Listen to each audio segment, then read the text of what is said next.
අලුත් සතියක ආරම්භයත් එක්ක අපි ඉන්නේ. ඉතින් අසන දවසක් අලුත් සතියක ආරම්භ වෙනවා. ඔබ අලුතෙන් වැඩ කරන්න පටන් ගන්න තියෙනවා. මට ඔබත් එක්ක බෙදා ගන්න මෙසේජ් එකක් තියෙනවා. ඒ තමයි මම ගිය පාර මේ කරපු කතාවත් එක්ක මගේ ජීවිතේ කතා කරලා අහපු දෙයක් තිබුණා. මේ ඕවර් තින්කර්ස්ලා. කියන්නේ මම ඉතින් වචනයක් කියුණා මගෙන් ගිය පාර මෙසේජ් එකේදී මේ ඕවර් තින්කර්ස්ලා ගැන.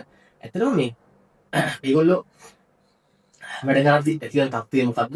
ඒගොල්ලන්ට ප්‍රශ්නයක් නේද? රෝගයක් වගේ පැත්තකුත් ගොඩක් අය කතා කරලා තිබුණා. ඇත්තටම මෙහෙමයි මම මේ කියන්න හදන්නේ.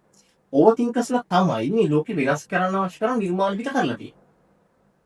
කකයි ක්‍රියාවලියක් සම්බන්ධව පෙරහැරුම් අරගෙන ඒ ගැන වැඩිපුර හිතලා තමයි නිර්මාණයක් දීවි. ඔබට හිතෙනවා නම් සමහර වෙලාවට ඔබ වැඩ කරන් යද්දී වැඩ පරිසරයක් ඉල්ලදී ඔබ කී වැඩ ඒකාකාරී. ඔබ දැන් කරන් යන දේවල් එකම විදිහට තමයි යන්නේ කියලා. ගොඩක් වෙලාවට අපි දැකලා තියෙනවා සමහර නිර්මාණ කරන අයගේ එහෙම නැත්නම් මේ රැකියා ස්ථාන වල ඉන්න අයගේ ටික දවසක් යනකොට ඒගොල්ලෝ කරන් ආපු වැඩේ ඒකාකාරී. ඒක අලුත් දෙයක් නිර්මාණය කරන්න හරි අමාරුයි. එකම විදිහට යන්න.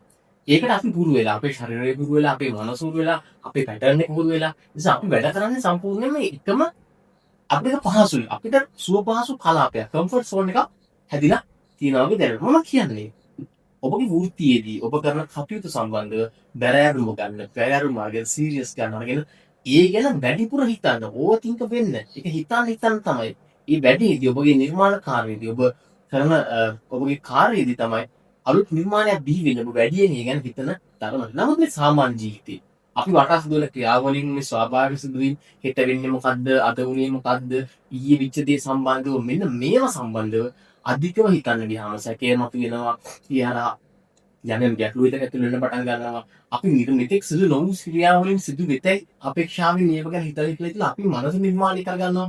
මේ වගේ දෙයක් වෙයි කියලා අභාග්‍යයක් වෙයි ඔබ තනියෙන් බය වෙන්න පටන් ගන්නවා. ඔබට යම් බියක් දැනෙනවා චකිතයක් ඇති වෙනවා. මේක තමයිම බයන තත්ත්වයක්. අතීතයේ වූ දේවල් ඒ සම්බන්ධයෙන් දුක් වෙනවා. ඒ විච දේවල් ගැන කම්පා වෙනවා.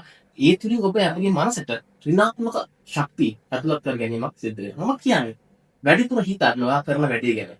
ඔබ ලේඛකයෙක් නම් ඔබ නිර්මාණ ශිල්පියෙක් නම් ඔබ කිසියම් ආයතනයක වාග්යීම් සහිතව කටයුතු කරන රැකියාවක් ඔබගේ ව්‍යාපාර ආයතනයක් තියෙනවා නම් ඔබ යම්කිසි අලුත් බිස්නස් එකක් ඩෙවලොප් කරන්න යනවා ඒ ගැන වැඩිපුර හිතන්න ඔබට අලුත් අදහස් වලින් ගලාගෙන පටන් ගනි ලෝකේ මේ නිර්මාණය බිහි වෙලා තියෙන සියලුම දේවල් නිර්මාණය බිහි වෙලා තියෙන්නේ මිනිසුන්ගේ මානසික ඇතුළේ. අද මේ භෞතිකව දකින්න සියලුම දේවල් අපි වටා තියෙන අපි නිර්මාණය කරන පරිශීලනය කරන අපි දකින්න මේ සියල්ලක්ම පළවෙනි අවස්ථාවේ නිර්මාණය වෙන්නේ කෙනෙක්ගේ මානසික ඇතුළේ ඕවතින් කෙනෙක්. යා ගොඩක් හිතපු කෙනෙක්. මෙතෙක් ලෝකෙන් දෙයක් හිතපු කෙනෙක්. නිර්මාණශීලී මැජික් එකක් නැත්නම් මැජිෂියන් කෙනෙක් තමයි ඔබගේ මනස කියලා කියන්නේ. එතනට ඔයාගේ මේ ආරක්ෂිත කලාපේ කම්ෆර්ට් සෝන් එකෙන් මිදලා එතනට ඔයාගේ මනස යොමු කරන අධිකව හිතන්න ඔයාගේ කාර්යභාරය සම්බන්ධව ඔයා කරන රැකියාව වෙන්න පුළුවන්, වෘත්ති වෙන්න පුළුවන්, ඔයාගේ අරමුණු වෙන්න පුළුවන්, ඉලක්ක සම්බන්ධයෙන් වෙන්න පුළුවන්. ඔයාගේ ජීවිතේ වෙනස් කරගන්න, සක්සස් කරගන්න, ඔයාගේ ලයිෆ් එක සම්පූර්ණ ටර්න් කරගන්න අවශ්‍ය කරන කටයුතු සම්බන්ධව හිතන්න.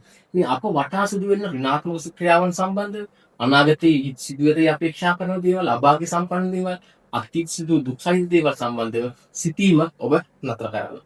ඒ සම්බන්ධව ඔබ සාමාන්‍ය සිතුවිල්ලක් තියාගන්න. ස්වාභාවික ව්‍යසනයන් සම්බන්ධව මේ සබාධම් ගැන මේවා ගැන ඔබට තියෙන මොම කෙටි සිතුවිලි පරාසයක් තියාගන්න.